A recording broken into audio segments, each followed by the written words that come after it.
On behalf of the National Black Justice Coalition, it is my honor to welcome you to the third annual James Baldwin Legacy Awards. We are excited to celebrate International Senior Citizens Day by celebrating the contributions of Black, same-gender loving, gay, bisexual, transgender, queer, masculine elders make toward the fight for liberation, equity, and justice for all of us. This event is named after Uncle Jimmy, James Baldwin, a prolific Black same-gender loving writer, activist, truth teller, and thinker who dedicated his life to getting us closer to freedom. In addition to celebrating our Baldwin awardees, I'm thrilled about the torchbearers that you will hear from today.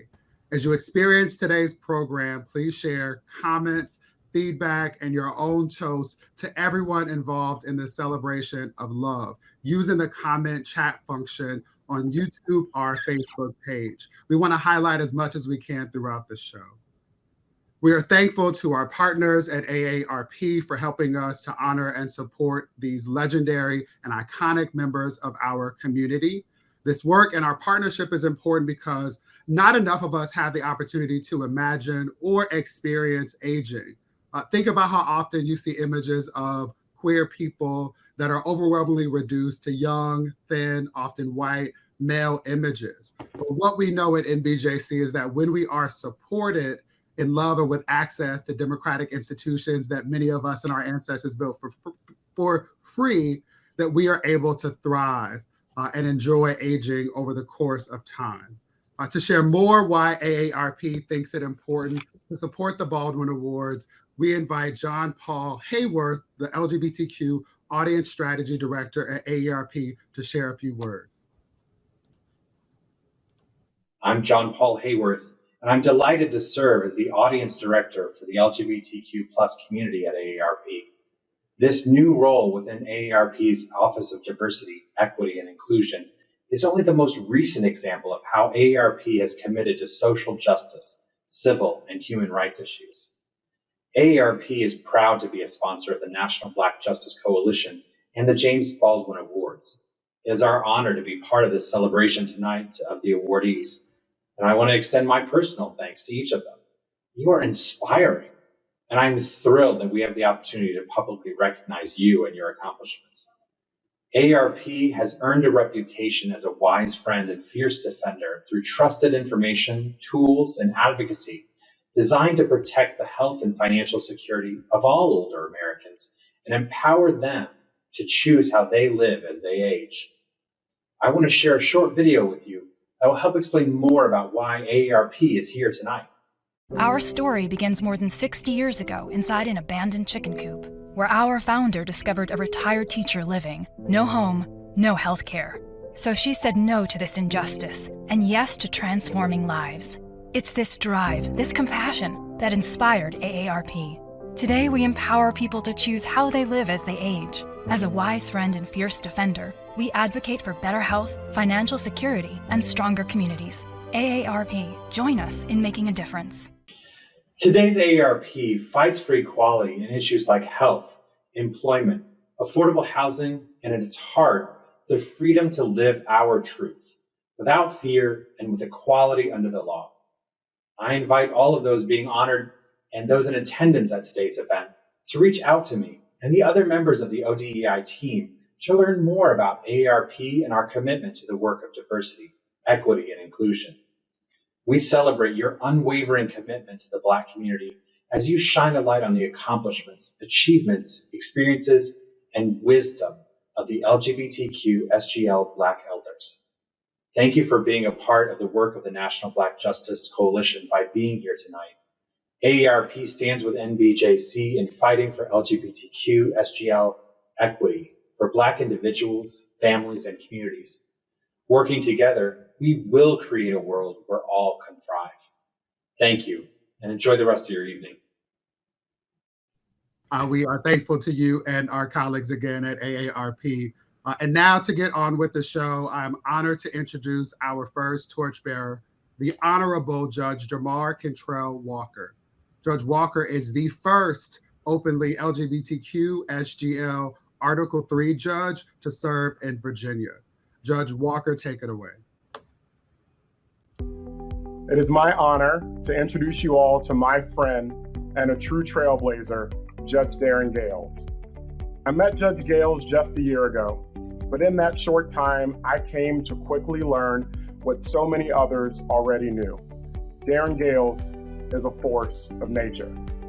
Our first interaction happened at the National LGBTQ Bar Lavender Laws Conference. Judge Gayles was speaking at the conference on a panel about diversity on the bench and the need to increase it.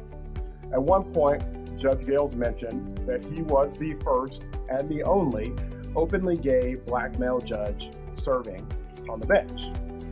He mentioned that he had heard some rumblings about there being a second member who would be joining his ranks. I waited for his panel to finish, and I walked up to him and said, "I hope to be the second." In that moment, knowing virtually nothing about me, Judge Gayles shook my hand and took me under his wings. He promptly started mentoring me. He helped me through the confirmation process. He kept me sane in the midst of chaos. For almost a decade, Darrin has carried that mantle alone, and he has done it with grace, professionalism, objectivity, humility, and kindness. He has worked tirelessly to ensure that anyone who appears before him, regardless of their station in life, is treated with respect and afforded equal justice under the law. When I asked former colleagues of mine who appear in front of Judge Gayles to describe him, one word kept cropping up: fair. It's such a small word, but it is so weighty and so critical in our profession. Darrin has always understood that, and if over the course of my career I become half of the judge that he is, I will have done just fine. But it is truly his humility that makes Darrin so special. Because if you ask him about blazing trails for others, his first response is to acknowledge those who paved the way for him, like the late Judge Deborah Batts, the country's first openly gay Black federal judge, or those who carry the torch right alongside with him, like Judge Stacey Yandel from the Southern District of Illinois. Judge Gayles hasn't always been Judge Gayles. In addition to his federal service, he's worked in a host of other jobs as a state court judge, as an attorney at the INS, as an assistant United States attorney. He did all of that before the Senate confirmed him 98-0 in 2014 to become a federal judge. So congratulations on this well-deserved honor, my friend. And thank you for always having my back and for being a safe space for me. I look forward to the day when we have to make a reservation for more than two of us. And it is my promise to you that I will do as much for those who come after us as you have done for me. I am thankful to know you and to call you my colleague, but more importantly, I'm beyond blessed to call you my brother and my friend. Congratulations.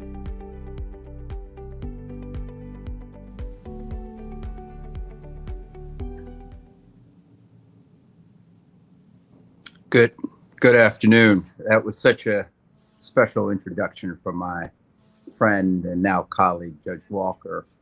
I want to thank Dr. David Johns and the National Black Justice Coalition for this award.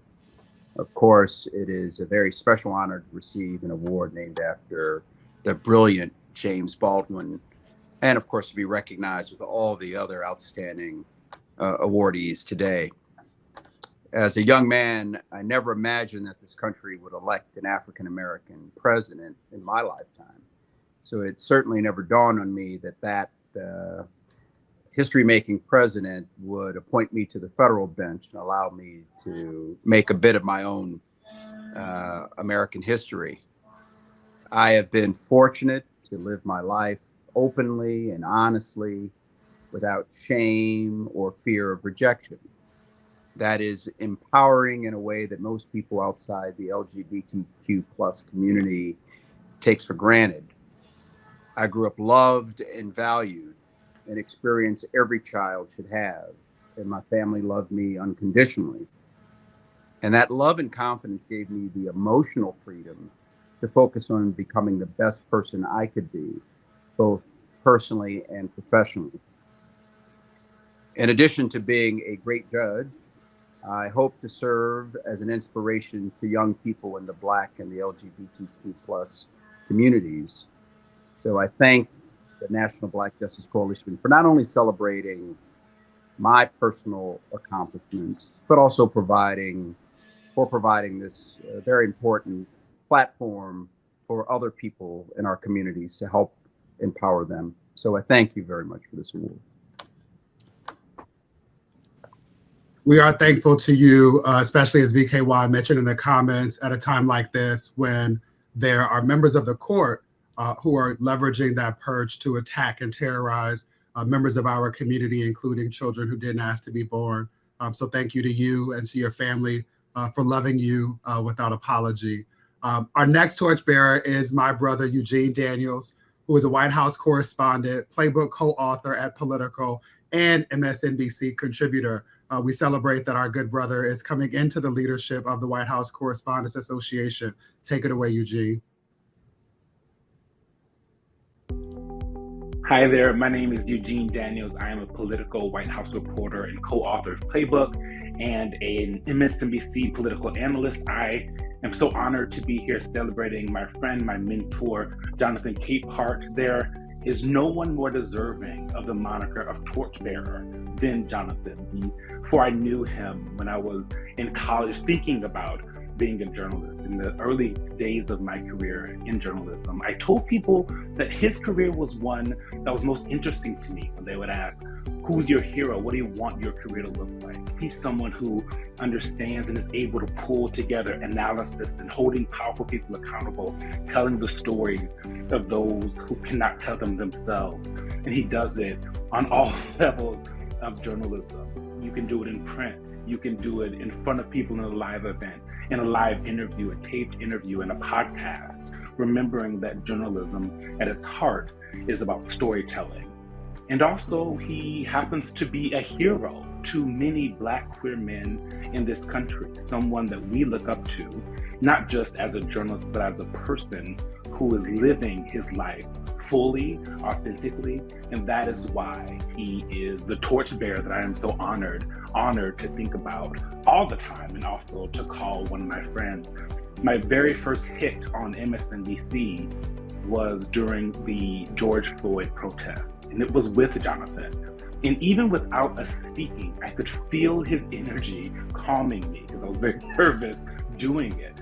He kept me calm just by simply being there. His ability to tie facts and storyline, his ability to look out of the streets and see what this country needed was something that I think this country has started to embrace more and more as his career has gone on. He is a trailblazer, a journalist with integrity and heart who happens to be Black and queer.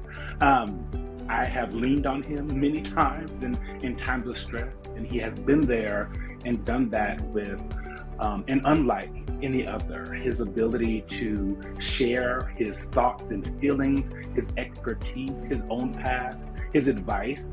He is not worried that other Black queer men are going to take his spot. He knows that opening the door for all of us is better for all of us. And there's no better anecdote that makes his loveliness clearer than when I think earlier this year, we both were in Los Angeles at a conference. And with just a little bit of time that he had left, he went on a very long walk with me, got some drinks with me to talk about my career, to give me advice, and more importantly, to be my gut check as I move my way through this wild career that we call journalism. And as the namesake of the James Baldwin Legacy Awards, you know, Jonathan, that love of country means critiquing and pushing and forcing this country to be better. You are a hero to me and others, and you are deserving of all of the flowers you get in this life. I am honored to celebrate you tonight along with the National Black Justice Coalition. Congratulations.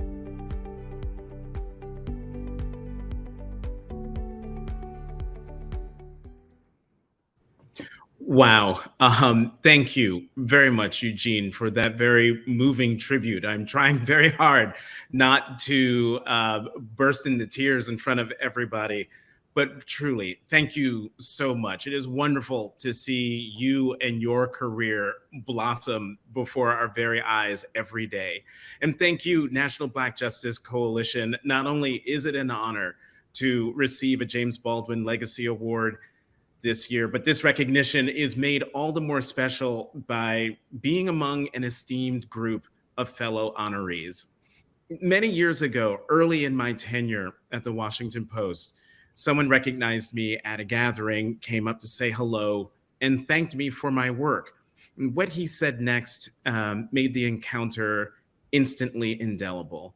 He said, I reminded him of James Baldwin.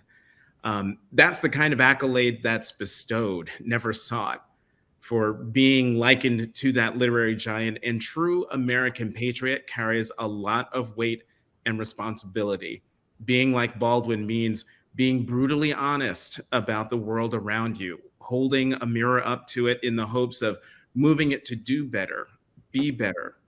And it means being honest with yourself, holding a mirror up to yourself with the expectation that you will do your part in making things better. 3 of my favorite Baldwin quotes get at this, and they strike at the heart of why I wanted to be a journalist, how I approach my writing, and the humility required to follow in his footsteps. In an interview with the Paris Review, Baldwin said, "The whole language of writing for me is finding out what you don't want to know, what you don't want to find out, but something forces you to anyway." In that same interview with the Paris Review, he said, "It is true that the more one learns, the less one knows." And famously, in Notes of a Native Son, Baldwin writes, "I love America more than any country in the world, and exactly for this reason, I insist on the right to criticize her perpetually." Whether in a column or a commentary, in a podcast interview, or from the anchor chair, I've never shied away from the truth, inconvenient as some of those truths might be for myself, my community, or my country. That is the true mission of a writer, of a journalist. To do otherwise is to seek popularity, and popularity without purpose is the very definition of emptiness. To do otherwise is to not live up to the example set by the brilliance that was and remains James Baldwin. The interview Baldwin did with the Paris Review in the 1980s is a treasure trove of Baldwin wit and inspiration. Asked by the interviewer Jordan Elgroby what he thought about being known as a, quote, prophetic writer, Baldwin demurred and replied in part, "A writer has to take all the risks of putting down what he sees. No one can tell him about that. No one can control that reality." National Black Justice Coalition, by presenting me with a James Baldwin Legacy Award, you've given me great encouragement to continue to take all the risks of putting down what I see. And in doing so, I hope to meet the great expectations set by James Baldwin. Thank you again for this incredible honor. Thank you, Brother Capeheart. Nobody asked me, but my opinion is that you have exceeded them. And I thank you for being not only willing to, but understanding the importance of speaking full truth to power. We thank you as a community. Our next torchbearer is Reverend Rodney McKenzie, a faith leader, political strategist, and vice president at the Fetzer Institute. Hi, my name is Rodney McKenzie. I am with the Fetzer Institute, and I'm a board member of the National LGBTQ Task Force. You know, one of my favorite quotes from James Baldwin is in Giovanni's Room, when a character says something that is so moving to me. He says, "Somebody's father, maybe yours or mine, should have told us that no one has ever died because of love, but so many have died, and in the strangest of places, because the lack thereof it."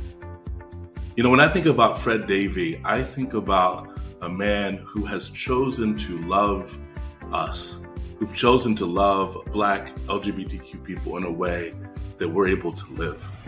You know, I remember meeting Fred when I was a new Master's of Divinity student at Union Theological Seminary.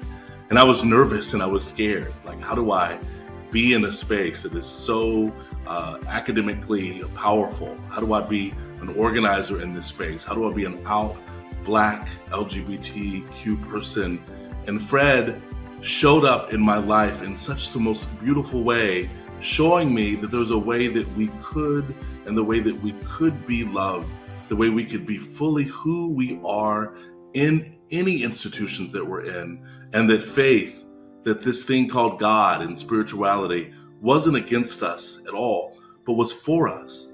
And not only for us because of what the text said, but for us politically, for us in every single way. And he shined that kind of light to everyone that he met while working at Union Theological Seminary and in so many other positions. So when I think of Fred, I think of someone who has been a supporter, someone who has supported all of us to be all that we are, and someone who has continued to help us be more of ourselves in the most brilliant and bold ways. So Fred, I am so grateful for your presence. I'm so grateful for what you have done for so many LGBTQ folks and so many people in our communities who needed to be reminded that they are loved. Thank you.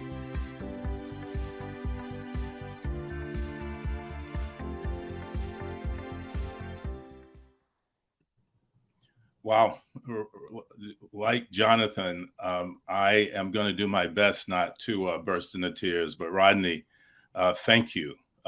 Thank you for that really gracious word and those very, very charitable comments. Thank you so much. And thank you, NBJC, AARP, Dr. David Johns, and the entire team for this honor. I'd also like to acknowledge my fellow honorees and to celebrate and appreciate them for all of their phenomenal accomplishments as well. James Baldwin once said, go the way your blood beats. And that's what I've tried to do for most of my life, to go the way my blood beats. I also want to acknowledge our enslaved ancestors who, in the hush harbors and hollows, even at the risk of death, held on to a liberating faith, a faith that reverberates across the centuries. And it is the very faith that propels me forward even unto this day. I want to remember my mother, Virginia Lee Hunter Davie, who passed away about a decade ago and who loved me unconditionally. In our little town of Belmont, in our little Black village in that town in North Carolina, there were always out gay people. Yes, in that little town, that little Black village in Belmont, back in the 60s and 70s, there were always out gay Black people. And when I came into consciousness as I grew up in Belmont, there were cross-dressing men, as we called queer men at that time, in my little village, in that little town in North Carolina. This was, as I said, the 60s and the 70s. These people were friends and family. They were all my mother's friends. My mother loved and accepted them. And I knew from that early experience, as I wrestled with my sexuality, she would accept me too. And she did, without question and without hesitation. And I want to say to my dear mother, who is among that great cloud of witnesses, your love lives on in this recognition I receive here today. It would not have been possible without you, Mom. I want to do a shout out to my spouse and husband and partner and love of my life, Michael Adams, who has had a significant presence for decades in the national LGBTQ space as an attorney with the ACLU and Lambda, and for the past 15 years as the CEO of SAGE. I also want to give a word of deep appreciation and gratitude for my siblings, Phyllis, Reginald, Thomas, who are my rock, and gratitude to all my family and friends, uncles, aunts, and cousins for their consistent support and encouragement. And finally, I'd like to acknowledge key Black leaders who have supported me along the way. The Reverend Paul Ross, the late pastor of my small Black Presbyterian church in Belmont, who always encouraged me, and who I can say never in the 40 years I knew him, never preached an anti-gay sermon or had a negative comment about non-heteronormative sexuality. The Reverend Calvin O. Presley, who hired me for my first job in New York City right out of Yale Divinity School and remained my mentor until his untimely death in 2009. H. Carl McCall, president of the New York City Board of Education at the time when I served as his chief of staff. David Norman Dinkins, the first Black mayor of New York City, where I served as chief of staff to deputy mayor with him. And then Joshua Dubois, who introduced me to Senator Obama and got me involved in the Obama presidential campaign and administration. And a profound word of appreciation to President Obama himself, who appointed me to be the first openly gay appointee to the inaugural White House Council on Faith-Based and Community Partnerships in 2009. There are so many more colleagues that I owe so much to, so many more people that I owe so much to, but I want everyone to know how much I value them and value their support, and how much this honor, this award, this recognition is as much theirs as it is mine. NBJC, thank you. Thank you for this recognition. I am humbled and grateful beyond measure. Thank you.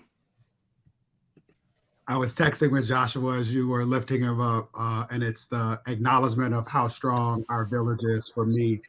Thank you, Reverend Davie, for inviting our ancestors into this space. And thank you as well for the reminder that we've always been here. I encourage everyone to visit beenhere.org to go through the curated bios that we have to illustrate the very fact that as long as there have been people acknowledging that everything began in Africa, even before the terms lesbian and gay existed, we occupy beautifully diverse ways of being.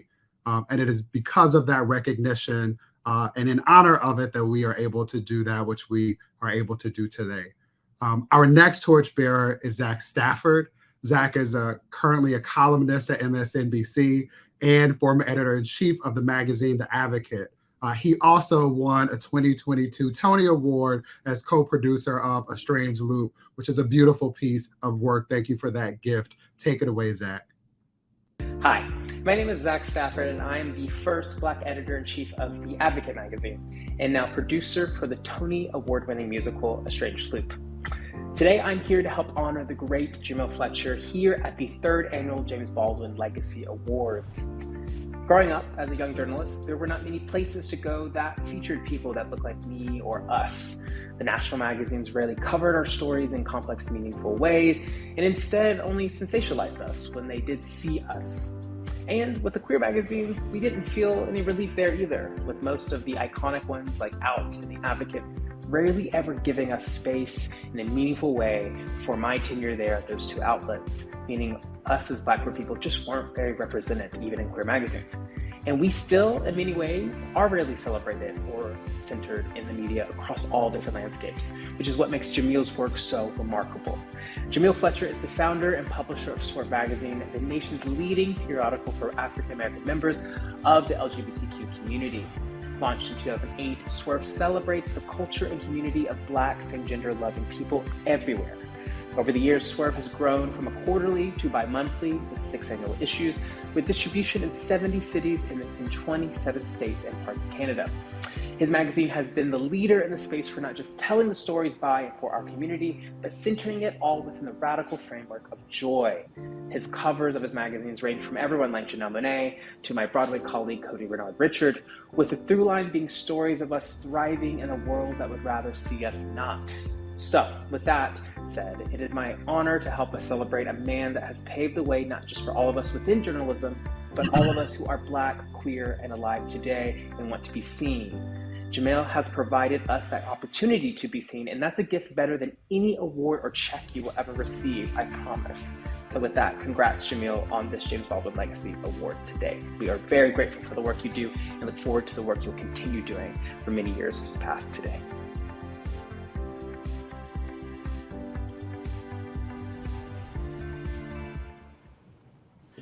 Hello and good afternoon. Wow, thank you, Zach, for those moving remarks.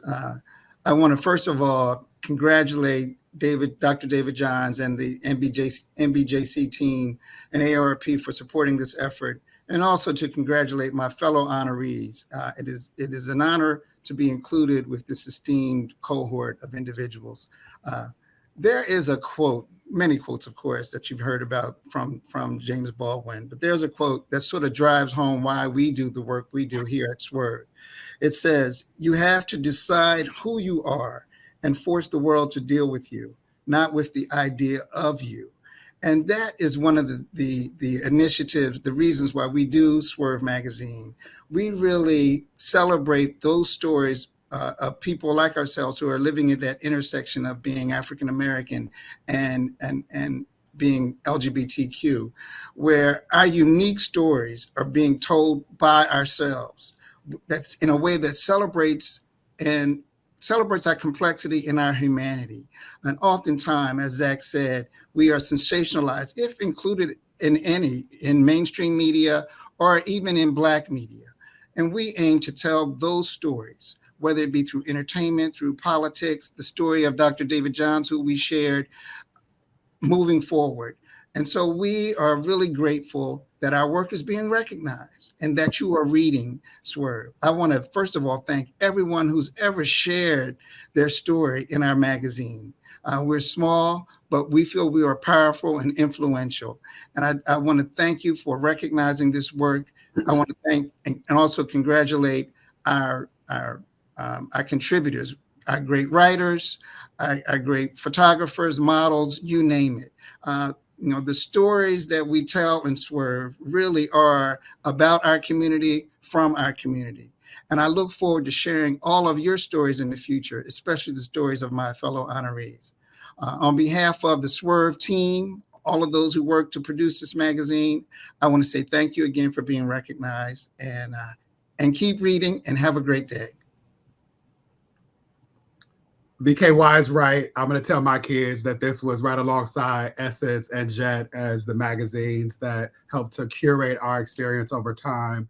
Thank you, Jamil, for honoring me with the opportunity to be on the cover November, December 2022. Among the things that I still enjoy since this was published is getting messages from friends, including friends from middle and high school in Inglewood, California, who find this in community spaces and are honored to share with me. So thank you for sharing all of our stories and reminding people about the beautiful ways in which we make contributions to help everybody get closer to freedom. Next up is someone who was just commenting, my brother, leader, Tim M. West. He is an educator, a poet, a groundbreaking, critical thinking thought leader, much like Uncle Jimmy James Baldwin. And he's currently the executive director of the LGBTQ Institute. Take it away, Tim. Hi, my name is Tim M. West, and I currently serve as the executive director at the LGBTQ Institute, which is out of the National Center for Civil and Human Rights in Atlanta, Georgia. I recall first meeting Jeffrey King as kind of an eager, maybe rambunctious young activist in my late 20s in Los Angeles at one of the At the Beach events. And at the time, I was actually rapping with a group called DDC, doing some pioneering work. And that pioneering artistic and creative work actually came on the backs of an early HIV diagnosis. I was, I think, 26 years old when I was told that I had what they then called full-blown AIDS. In many ways, stepping away from academia at the time to pursue the creative work was to follow in the tradition of Marlon Riggs, Essex Hemphill, people that Jeffrey had talked about celebrating through In the Meantime Men. Jeffrey was a huge advocate and cheerleader for the work that I did. When I needed to take time off, encouraged me to take that time. When I needed to be creative, reminded me to be creative, and just always celebrated me, giving me multiple opportunities as I was based in the Bay to come down to Los Angeles and share when my first book, Red Dirt Revival, came out. For my rap group to come down and participate in the activities that were a part of At the Beach, Atlanta, LA, are, all of the Black Pride events. And so just a real huge sense of gratitude for all that Jeffrey means to persons like myself and my own leadership trajectory, how much he's done for so many other people in such a selfless and humble way. And I think that awarded this James Baldwin Legacy Award through the National Black Justice Coalition is certainly apropos, given his legacy, his work, certainly one of the people that has held me up, the shoulders that I stand on. And so congrats to Jeffrey, and definitely the best in the years to come.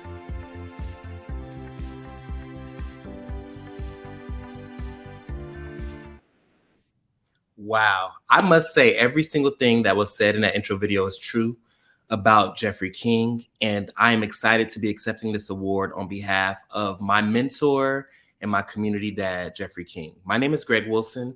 I am a Chief Project Officer at Reach LA. And because of Jeffrey King, I had my very first opportunity to work in community. And here we are 19 years later with Jeffrey King.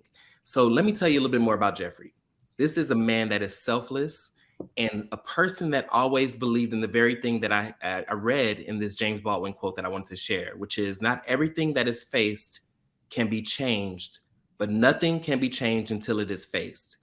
And Jeffrey King is an individual that over 25 years ago created and established In the Meantime Men's Group, Inc. In the Meantime Men's Group, Inc. is purpose to enrich, empower, and extend the lives of intergenerational Black men respectful of their sexual orientation through social, educational, health, and wellness programs and services. And Jeffrey made sure that the mission has always remained true to exactly what it is that he's done in community. Jeffrey deserves this James Baldwin Legacy Award because not only is he a legend, an icon, a trailblazer in the community, but as Tim said in his video, he has always made sure that all of community has been taken care of, and he's done it single-handedly. He's done it by himself. He's led others and taught others to do the same. And I'm really proud to be able to follow into his footsteps. Though Jeffrey sends his regards and his regrets that he could not be here today, he definitely appreciates, respects, and always acknowledges the work of the National Black Justice Coalition. And over the past years, In the Meantime, has also stood firm in being able to focus on social justice issues and community, making sure that not only the Black community, but the Black gay community also is taken care of, their voices are heard, and that the needs have been met. So In the Meantime, looks forward to many more years of collaboration and connection with NBJC. And I wanted to make sure that on behalf of Jeffrey, I thanked NBJC and everyone a part of this beautiful experience. And I proudly accept this award on behalf of my mentor and my community father, Jeffrey King. Thank you so much. Community father, I love that language. Thank you, Greg, for accepting on behalf of Brother King. Let us all please keep Jeffrey, Tim M, and everyone who is in Southern California, my hometown of Los Angeles, in mind and in our thoughts and prayers as they're experiencing the devastation that came from both floods and an earthquake at the same time. And we still have some Republican leaders denying that climate change is an actual thing. It's also important to name our Native and Indigenous siblings in Maui and throughout the rest of the world as well. Let's continue to do all that we can to protect this planet and to protect our people at the same time. Our next torch bearer is Reverend Mikhail O'Neill Slack, the Community Minister for Worship and Spiritual Care, for Black Lives at Unitarian Universalism. I'm going to do that again. Reverend Slack is a Community Minister for Worship and Spiritual Care for Black Lives of Unitarian Universalism. Reverend Slack, take it away. Hello, friends. My name is Reverend Michael Slack, and I'm the Community Minister for Worship and Spiritual Care for Black Lives of Unitarian Universalism, an organization and spiritual community for Black folks who put love, justice, and liberation at the center of our faith, whatever our spiritual paths may be. I'm also a co-founder of the Transforming Hearts Collective, a collective whose primary work is to co-create spaces of spiritual resiliency for queer and trans and non-binary people, and to resource congregations to do the work of radical welcome and culture shift. It is my profound honor to say a few words about my old friend, the Reverend Lewis Mitchell. Lewis's name, face, and presence has been in my orbit as a faith leader for as long as I can remember. What I wanted most as I came into my own self was to know that people like me existed in the world. And Lewis was that person for me. I would find him everywhere. At Philly Trans Health Conference, offering support and care to us, or speaking about what mattered most in his life and in the public forum. He would counsel me and love me from afar. Even in the midst of struggle in our work together, I felt mutual respect and love from him. I know that life brought many ups and downs, and I watched him both care for himself well and show up well for all of us. There are many places I could have met Lewis for the first time. So much has happened in life and ministry that I honestly can't say that I remember when that moment happened, that I actually met him face to face rather than see him online or hear his words spoken by others. What I absolutely know is that all the gods, ancestors, and universe conspired to make sure that there was someone in my midst who could remind me that life was possible, who could remind me that a faithful life was worthwhile in the body and in the spirit that I occupied, who could remind me that joy, despite whatever else the world could dish out to attempt to destroy me, was possible. I knew all of that because Lewis lives. Because Lewis lives and breathes and offers so much care to so many of us at every turn. I am deeply grateful for this man, and I'll love him forever. Thank you, Lewis.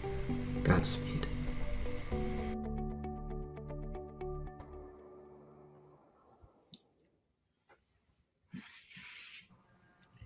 So I may be the first to actually shed another tear.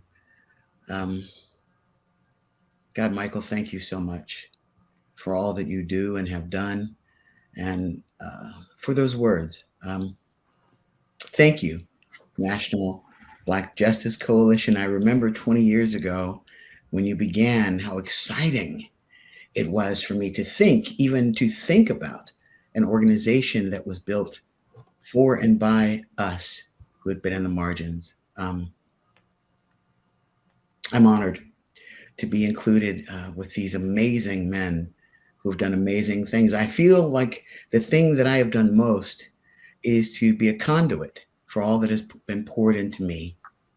I stand on the shoulders of many named and unnamed men of trans experience, those who live in non-disclosure by choice and by necessity. I stand in the midst of those that are in our wake who are doing amazing, unthinkable things in the world now. What an honor to be a part of this flow of humanity. I am here because I have been cared for and nurtured of all origins,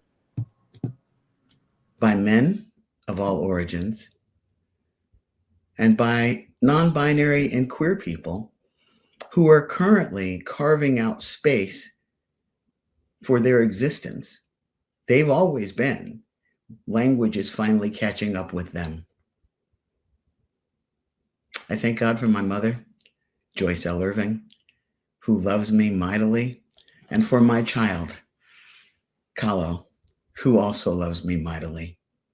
I want to mention just two people who, because of their guidance and leadership and example, have allowed me to be who I am. Jonathan Thunderword and his wife, Tripta Cohen. Jonathan is my trailblazer, my elder, someone who I still hold in great esteem and in deep care and love. And Minister Bobby Jean Baker, who, again, another trailblazer whose life ended sooner than I would have liked, but apparently in line with all that God intended for her. Her words, do the work, stay with me always. I want to offer some thoughts for those of you who are continuing to do the work, whether you're disclosed or not, whether you're queer or straight, whether you're trans-identified, same-gender loving. I want to thank Bray Rivera for reminding me to seek joy and liberation in all things. So point one, feed your soul. There will never, ever be enough personal capacity for the world's need of us. Pour into your bucket daily so that what you give is clean and pure and renewable. Find your own voice, your own lane, and then find your boundaries. That's how you'll make it for the long haul. Try not to get lost in the optics of things. The glare and the glow is so compelling, but it's what you do, not who sees what you do, that really matters. Know your cup size. Often those of us that have big hearts and are givers, we find ourselves surrounded by people who only have a thimbleful to give to us. Try to find people who have your size cup to pour and exchange with, remembering that filling ourselves is as critical as what we try to pour out to others. And the last thing is, live every day as if that day and you matter, because you do. Every day is priceless and every day is precious, and none of them are guaranteed. I am deeply, deeply honored for this acknowledgement. I hope that I live long enough to feel worthy of it. May our ancestors and divine source continue to pour into and to bless us all. Thank you all very much.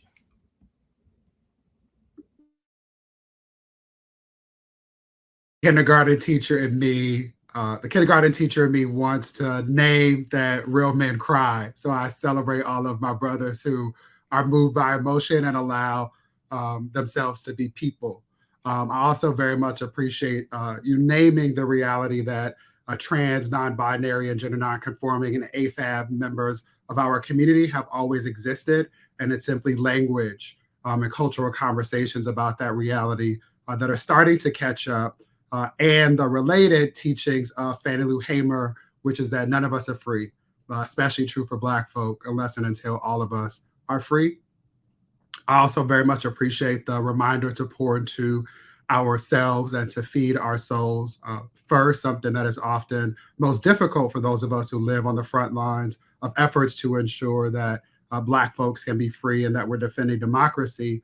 And so I want to encourage anyone who is in need of or could benefit from quality and competent mental health services to check out our partners at the Boris Lawrence Henson Foundation, or to let us know so that we can make that connection with and for you. Next up, we have Florida State Senator Chevron Jones.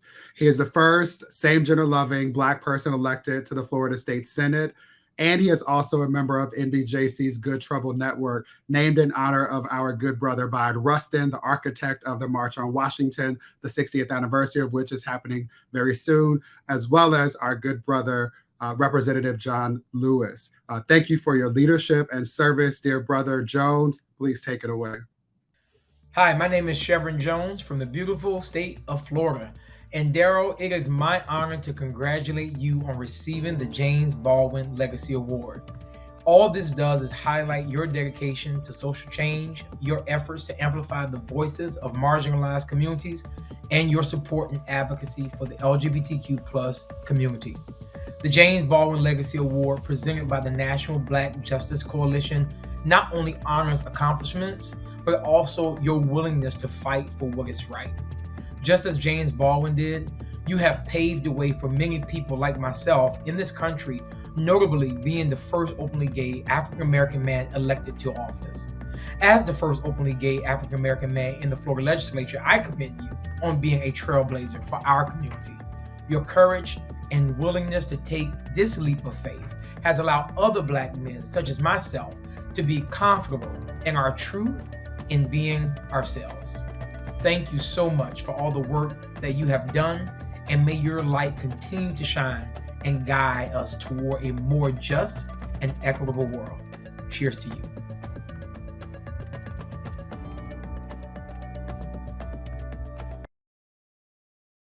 Congratulations to all the 2023 James Baldwin Legacy Award winners.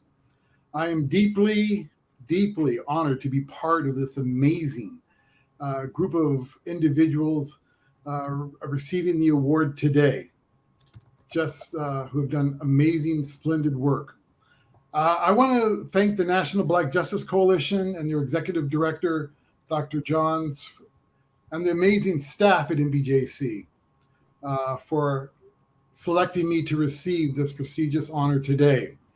Much of my work and my body of work has been to encourage same-gender loving brothers and sisters to run for local office, to run for the school board, to run for county councils and city councils and town commissions and city clerks, because your voice is so desperately needed. Your presence is so desperately needed, and your authentic self is so desperately needed, particularly during these trying times. I also want to thank dearly my husband of 28 years, Bradley Johnson, for being my encouragement, my support, and my love. I want to thank ARP for this sponsorship of this award here today. And again, I just want to thank NBJC for bestowing on me and all of us today this wonderful honor. Thank you very, very much. Brother Moore, I'm thankful for your leadership. You serve on the Good Trouble Network steering committee, and it was an honor for us to realize in real time that you are the first and only person that we know of who is Black and same-gender loving or otherwise queer, who served as an elected leader on both coasts. Shout out to the best coast, the West Coast. But I'm thankful to you in that capacity, and want to encourage anyone who is touched by Brother Moore's leadership to encourage other Black queer people you know who love Black people to consider running for office and joining the ranks of our Good Trouble Network. Brothers, thank you to each of you, our honorees, as well as to our torchbearers. It is an honor for NBJC and for myself and all of those who stand with us to be in the arena with you. Now's the time that many of you who have been rocking with us for the last 3 years, what a dope thing that this is now the third year that we've been able to do this and give flowers to brothers in real time as well as posthumously. And we do this in March. That show is steered by our fearless leader, Victoria Kirby York, to celebrate women-identified members of our community as well. And it has become practice of us to share art, acknowledging that art is a form of not only communication, but protest and commemoration. And so this is the picture. It's a placeholder. It's not the final picture, but this is a placeholder of an image that has been designed to commemorate this year's cohort of James Baldwin awardees. This piece of art has been commissioned by a Black queer artist, Rebecca Crouch. She is one half of a dynamic duo. They are twin sisters, both graduated Alpha Chapter Delta Sigma Theta Sorority, Howard University, who create art. And each of you will be receiving a final piece of art that has been prepared by this brilliant and prolific artist, Rebecca Crouch. Now I want to invite a toast. It's 1:55 where I am. I'm not going to judge anybody. I have coffee in my cup. But I want to offer a toast to celebrate each of our James Baldwin Award honorees. And I want to thank each of you for creating space and taking up space without apology in ways that allow boys and men such as myself to do the same. I thank you for lighting the path toward radically inclusive freedom to ensure that every single member of our beautifully diverse community can thrive and know love. I thank you for your dedication to defending democracy, to ensuring equity, and demonstrating the radical power of love that has been shared so many times over and over and over in the toasts that have been offered. Among my favorite quotes from Uncle Jimmy is one where he centers the babies. No surprise for those of you who know me. He says, "Children never have been very good at listening to their elders, but they have never failed to imitate them." And I hope that each of you hear my heart when I say thank you for inspiring generations of race warriors to come, for providing them with a beautifully rich canvas upon which to paint pictures of their freedom dreams. And thank you for your support of NBJC. To all of us gathered here now and virtually in the future when you consume this, please raise your glass as we toast to each of you our 2023 James Baldwin Legacy Award honorees, and to the torchbearers who provided you with your flowers and helped us to celebrate each of you. Cheers. Cheers. Thank you. Cheers. Cheers. Cheers. I also want to raise a glass and toast and celebrate and say thank you to Team NBJC. I have the honor of quarterbacking this team, but none of this would happen without the leadership and dedication of folks behind the scenes. That includes Sharon Letman Hicks, board chair and CEO, and the person who birthed this idea to celebrate and hold space for aging and elderly members of our community. Victoria Kirby York, who's been keeping it going in the chat, our Director of Public Policy and Programs. Emily Lugers, who many of you spoke with before today, who is our Special Projects Manager, and Thomas Cunningham, who is doing yeoman's work in a very unique position this year as our virtual event producer. Please join me in saying thank you to each of them and to other members of our team who helped power today's event. Another cheers. Cheers. Cheers. Cheers. To the NBJC. Now, it would be an NBJC event. Thank you for acknowledging that we celebrate 20 years this December 8th without a call to action.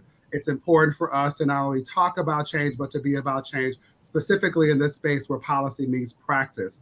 And so I hope that this program has left you inspired to collaborate with, learn from, and to protect our elders. And now I want to turn it over to Good Trouble Network Steering Committee member and Maryland delegate Gabriel Acevedo, who will share a few ways that you can get further in the arena by accepting our call to action. Take it away. Hi, Gabe. I'm Maryland State Delegate Gabriel Acevedo, and I'm pleased to join you this afternoon along with the National Black Justice Coalition to honor our elders whose shoulders we stand on, but to also raise awareness of September 18th, which is National HIV Aging and Awareness Day. It's a day where we not only raise awareness of the challenges that an aging population face living with HIV, from treatment to prevention and care, but also ensure that resources are available to our community and accessible at every point. According to the Center for Disease Control, close to half of people living with HIV in the United States are aged 50 and older. And while we can certainly attribute that to antiretroviral therapy that has allowed members of our community to live long and meaningful lives, we know that there are some complications that can present itself, particularly for members of our community who are taking medication that may sometimes impact the antiretroviral therapy that someone is taking. And so it's very important for us to have information accessible at our fingertips, but know what we need to do to ensure that we're leading healthy lives, but we're also not exacerbating any existing medical conditions. So please join me and the National Black Justice Coalition in spreading awareness of National HIV and Aging and Awareness Day by signing up for digital and printed material by scanning the QR code and making sure that you select NBJC as the referral grantee. You can also request your home test kits by scanning the QR code provided to ensure that you have safe, private home tests that you can get immediate results from. And finally, thank you so much to the National Black Justice Coalition for hosting and for honoring our elders. And thank you to all of tonight's honorees for the work that you have done and no doubt will continue to do. We stand on your shoulders. We're grateful for you, and have a great afternoon. Thank you, Brother Delegate Acevedo, and another thank you to our partners at AARP for supporting this awards program for the last 3 years. My final thank you is to each of you, the beautiful members of our beloved virtual community and really family in real life. Thank you for joining us and for lifting up our honorees with your comments and communication of love. We hope that you will join us in celebrating our honorees all month long by sharing the video of this program far and wide, as well as sharing the gems that were dropped throughout today's program. Tag us at NBJC on the Move across all digital platforms, except for the one owned by the guy who killed the thing that was actually working for us, because we're no longer on that. and visit nbjc.org and our beenhere.org page, where you can learn more about this year's honoree as well as others. Also, hopefully you're thinking about other brothers and sisters and non-binary folk you know who we should celebrate in future years.